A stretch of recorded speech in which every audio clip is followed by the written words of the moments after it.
The Asian University for Women may be a very young academic institution, only founded in 2008, but the difference it could make to its students' lives should not be underestimated. So far, just over 400 young women from 12 countries have come here to study, many of them from poor rural communities. The World Bank says that higher education, and higher education of women in particular, is critical to promoting the social, economic and environmental development in the region.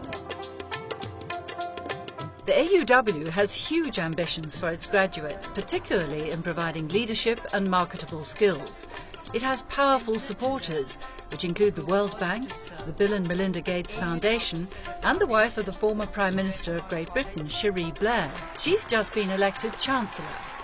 It sometimes sounds incredibly idealistic to say, if we bring a group of young women together and mix them up regardless of where they come from, their religious background, their ethnicity, their wealth, that they will find more in common than they will find to disagree about. It sounds like a fairy tale, but I think the Asian University for Women is a concrete example of how that is really true. It's providing diversity, it's providing special cares for the students, it's providing a lot of opportunity. If I were at my home, I would be a married woman. The name is very perfect, Asian University for Women. The name is giving the whole vision and mission what they want the women to be. It's saying that it's time for women to get up and they go ahead and see the world where they want to see. The university's chief patron, Bangladesh's Prime Minister, is a strong advocate of female empowerment. She gave a key speech at a symposium held by the university and attended by leading educators, business leaders and politicians from around the world. Education is both evidence of success in fighting discrimination as well as an instrument to fight it. By educating girls and women, we overcome any discrimination that they may have experienced and at the same time lay the groundwork for making further progress. Malaysia's First Lady is also a keen supporter of the university and of education for women. Bright young women have been brought to this Asian University for Women to prepare them to be leaders in their respective countries. What awaits them when they go home, however, is far from certain. If we truly want education to make a real change and create an impact, we have to address issues that are directly relevant to their advancement.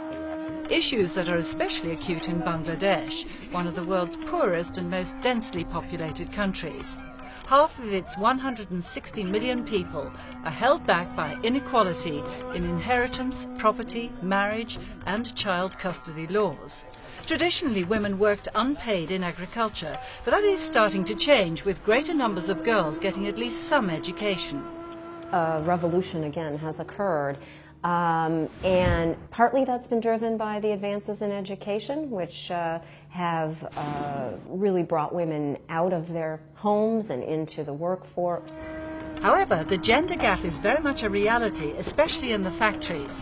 The $10 billion garment industry may help boost Bangladesh's 6% GDP growth rate and employs 1.4 million women, 80% of its workforce, but it is still badly paid work.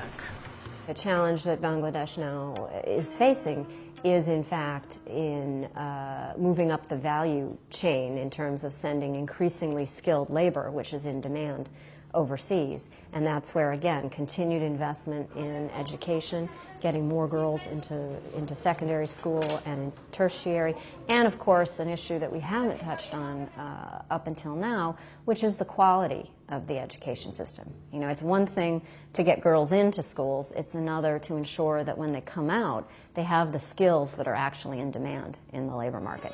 There's a tremendous shortage in Asia of both IT and engineering skills. The AUW has been given a 120-acre site by the Bangladeshi government to build the country's first purpose-built campus, which it hopes will be ready in 2 years' time, which will not only boost the numbers but also the quality of the education it offers. Our function, our comparative advantage, is really in finding a group of women who are extraordinary and providing them with an extraordinary education so they can, in fact, make an extraordinary contribution in turn. So the focus is on quality, focus is on cultivating skills of leadership and strategic thinking that will enable them to be really impactful in the societies they go back to. And it makes economic sense as well. Not using women in the labour force inhibits a country's growth by between 1% and 2%. Bangladesh is expected to grow this year by 6.7%. A rate of around 9% could make the difference in overcoming the country's grinding poverty. And you don't need a maths degree to work that out.